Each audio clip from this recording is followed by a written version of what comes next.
Hello, आप सभी का स्वागत है मेरे कोडिंग बिज के वेब डेवलपमेंट की इंट्रोडक्शन ऑफ सीएसएस की वीडियो में। सीएसएस के बारे में आप जानते ही होंगे कि ये होती है कास्केडिंग स्टाइल शीट।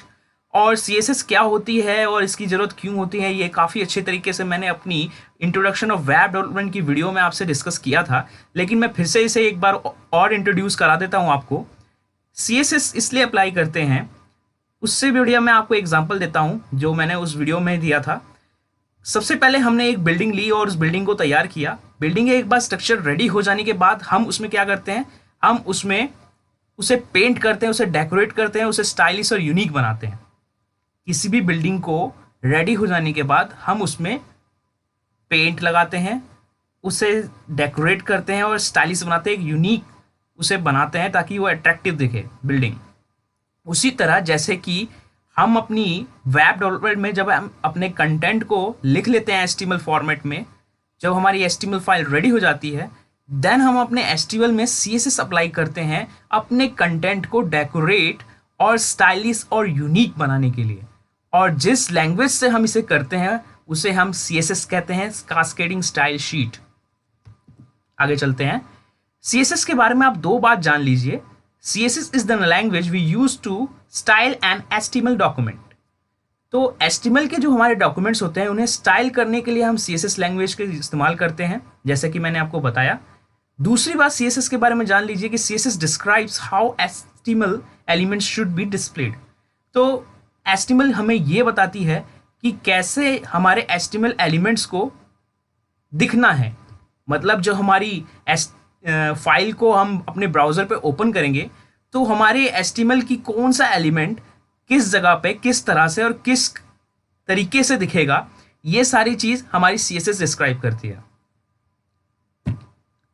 ठीक है, CSS को अप्लाई करने के लिए हमें कुछ रूल्स फॉलो करने पड़ते हैं। CSS स्टाइल के रूल्स होते हैं। उस रूल्स में सबसे पहले आता है सिलेक्टर, फिर प्रॉपर्टी और वैल्यू। तो सिलेक्टर्स क्या होते हैं? A selector is an HTML tag at which a style will be applied. This could be any tag like h1 और table etc। तो हमारे जो सिलेक्टर्स होते हैं वो हमारे HTML टैग्स होते हैं जिसको हम CSS में सिलेक्टर्स बोलते हैं। और उसके बाद हमारी आती है प्रॉपर्टी। मैं एक एक करके आपको सारा एग्जांपल ठीक से बताऊंगा, सुनते जाइए। Properties. A property is an type of attribute of HTML tag. Simply all the HTML attributes are converted into CSS property। This could be colour, border etcetera. तो क्या होता है कि जो सिलेक्टर हमने यूज़ किया, जैसे कि हमने h1 सिलेक्टर यूज़ किया, मतलब HTML टैग h1 जिसको हम CSS में सिलेक्टर बोल रहे हैं, वो h1 को हमने यूज़ किया और उसकी प्रॉपर्टी, उस h1 की प्रॉपर्टी आपको पता है वो हेडिंग है, h1 हेडिंग टैग है। और हेडिंग की प्रॉपर्टी मान लीजिए कि जिसमें जो हमने लिखा है उसकी कलर, उसकी बॉर्डर, उसका फॉन्ट साइज, ये सब उसकी प्रॉपर्टी हो गई। उस प्रॉपर्टी को लेते हैं। तो यहाँ पे प्रॉपर्टी उसकी कैरेक्टरिस्टिक्स हैं, उस हेडिंग टैग की, हमारी हेडिंग की कैरेक्टरिस्टिक्स, उसे हम यहाँ प्रॉपर्टी बोल रहे हैं। और तीसरा हमारी value. Values are assign to property. Example, colour property can have value either red, और ये वैल्यू है जो रेड की एक वैल्यू होती है HTML में, खास तरीके से कोड कह सकते हैं आप रेड कलर का, जिसे हम यूज़ करते हैं HTML में या CSS में। और तो हमने क्या किया कि हमने जो प्रॉपर्टी ली, मतलब h1 सिलेक्टर की प्रॉपर्टी कलर, प्रॉपर्टी है मान लीजिए कलर, और उसे हमें बदलना है, तो प्रॉपर्टी हमारी होगी कलर। और अब कलर को हम कोई वैल्यू दे देंगे, वैल्यू पास करा देंगे, वो वैल्यू होगी रेड।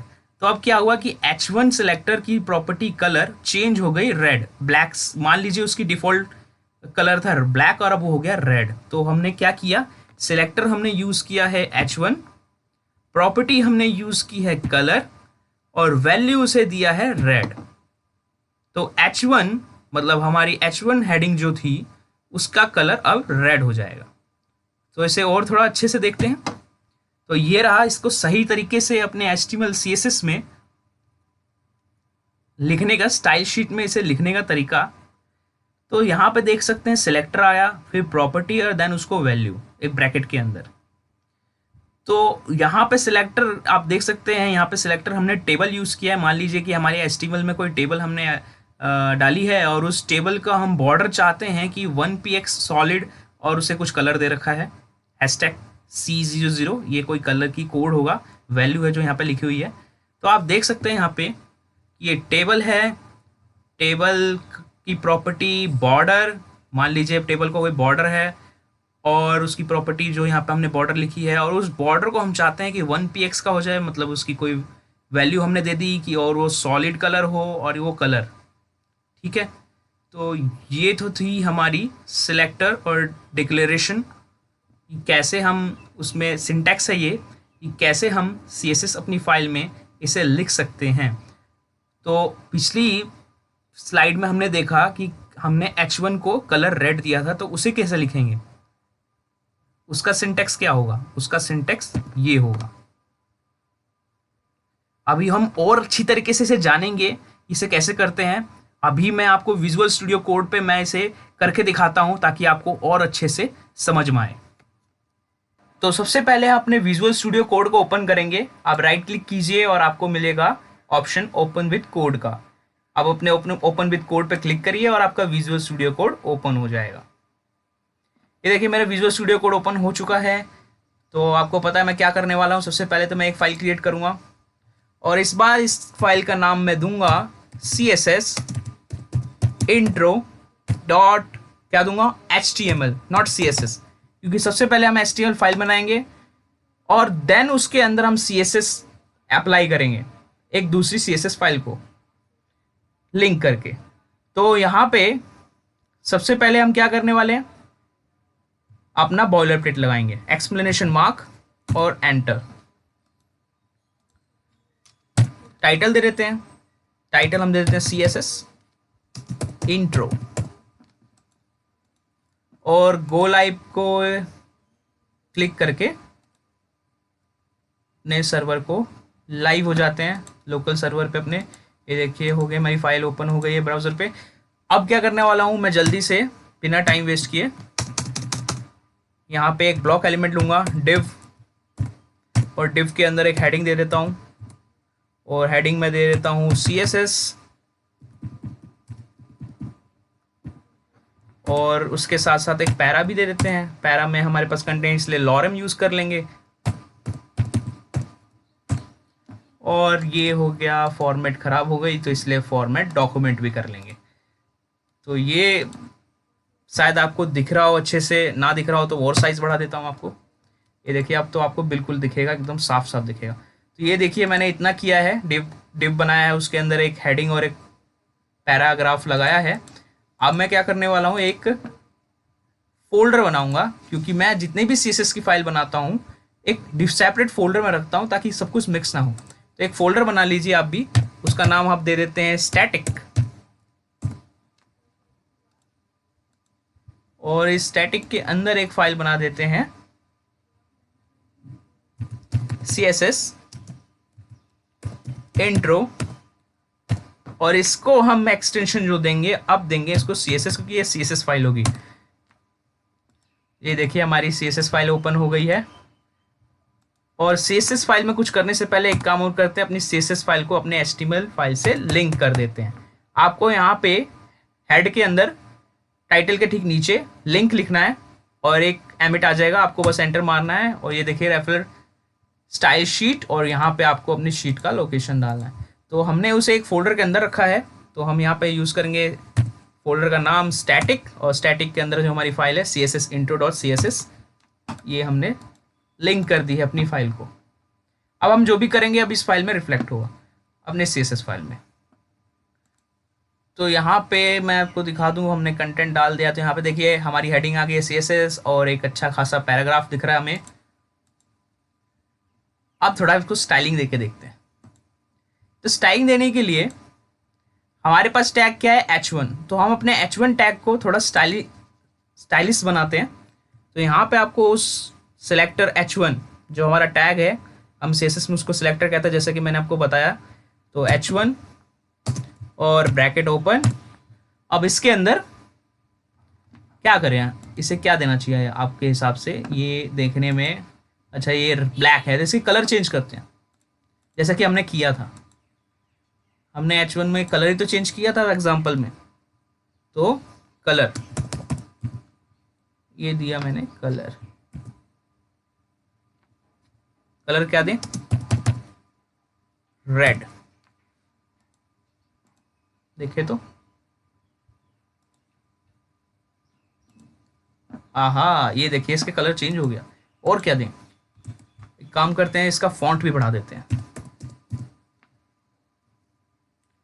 फॉन्ट साइज कितना दे, फॉन्ट साइज? फॉन्ट साइज हम दे देते हैं इसको 50 पिक्सल। ये देखिए इसका फॉन्ट साइज इंक्रीज हो गया। वैसे मैं फॉन्ट साइज पिक्सल्स में नहीं देता, मैं आरईएम में देता हूँ, लेकिन आपको अभी समझ में नहीं आएगा उसे, तो मैं आगे उसको समझाऊंगा आपको। आरईएम ईएम ये क्या होता है, फॉन्ट साइज के लिए क्यों यूज़ करते हैं। तो अभी हम पिक्सल से काम चलाएंगे।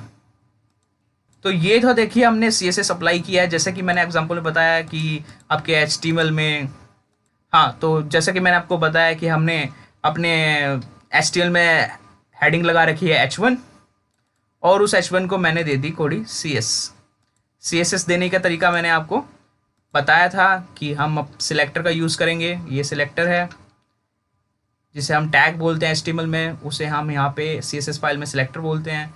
देन ये प्रॉपर्टी है कलर प्रॉपर्टी है, और उस प्रॉपर्टी को हमने वैल्यू दी रेड। उसी तरह फॉन्ट साइज उसकी प्रॉपर्टी थी, और उस प्रॉपर्टी को हमने वैल्यू दी 50 px, ब्रैकेट बंद, और ये आपकी हो गई CSS। इसी तरह जितने भी हमारे एलिमेंट्स होंगे उनको हम उनके टैग से या फिर क्लास और डिव की हेल्प से यहाँ पे उसे सिलेक्टर पे, यहाँ पे सिलेक्टर लगा के उनकी क्लास या डिव का यूज़ करके या टैग्स का यूज़ करके यहाँ पे उनकी प्रॉपर्टी को हम वैल्यू देंगे। तो मान लीजिए कि ये जो डिव है इसको हमने कोई आईडी दे दी, यूनिक आईडी दे दी, आईडी दे देते हैं मेन। तो अब इस डिव का नाम क्या है, मेन। इस डिव की आईडी क्या है, मेन। तो जो हमने H1 यहाँ पे दी है, हम इसको ऐसे भी कर सकते हैं। अब काम करता हूँ, ये आईडी इसे ना देके हम अपने हेडिंग को देते हैं ताकि आपको समझ आए। तो ये हेडिंग को मैंने आईडी दे दी मेन नाम की। अब इस हेडिंग का नाम क्या होगा, मेन। तो मैं यहाँ पे, ये एक आईडी है, तो आईडी के लिए हम लगाते हैं हैश। ध्यान रखना, आईडी के लिए हम लगाते हैं हैश, और आईडी जो हमने दी है मेन। इस हैश का मतलब CSS में है कि ये एक आईडी है और आईडी का नाम है मेन।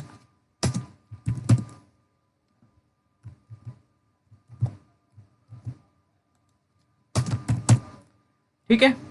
अब इस मेन आईडी को हम क्या चाहते हैं, कलर, वापस से कलर देते हैं। वैसे मैं पहले दिखा दूं कि मैंने जब CSS हटा दी तो वो वापस ब्लैक हो गया और साइज भी कम हो गया, लेकिन अब दोबारा से हम इसे यहाँ पे कलर, इसको इस पर कुछ और देते हैं। इस बार हम इसको क्या दें, येलो देते हैं, येलो दे दी। और फॉन्ट साइज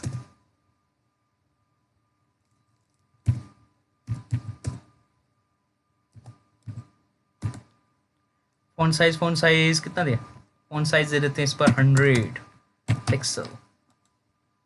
देखिए तो ये देखिए, तो हम जैसे कि हम देखा कि आप टैग का भी इस्तेमाल कर सकते हैं और उसको दिए गए नाम का भी इस्तेमाल कर सकते हैं, समझ रहे हैं।